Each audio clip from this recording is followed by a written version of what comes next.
A Thomasville hotspot where dozens of 911 calls have been made is now under fire. The City Council considering stripping the American Legion Post 159 of its alcohol license. It will not be the first time. The same location lost its license in 2016 after this brawl video surfaced. Now, as WALB News 10's Ashanti Isaac tells us, the issues there have continued.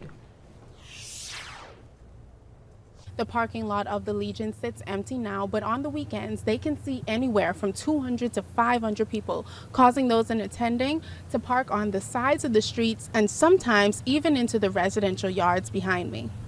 It's park on both sides of the road, which is not our fault. We don't control the road. We control our parking lot.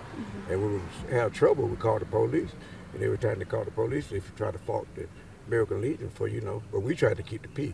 There have been 57 911 calls here already this year. At times, police have had to break up fights. That's why we decided to meet with the American Legion going into 23, because we were looking at these calls, what we were having, seeing them increase, trying to be proactive and get ahead of the curve. Residents tell me because of the overflow of people, they were forced to put up private property and no trespassing signs and chains to avoid people from parking in their yards.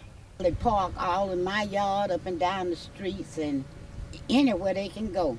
Sometimes they have every corner parked on, all up and down the street, where you can't get in, you can't get out. Many of the calls for services have been for noise violations. Police and neighbors agree the ordinance needs to be more clearly defined. The noise ordinance that we have now is not very clear. So how is it one neighborhood or disturbance, one downtown, you can hear the whole music like all around town?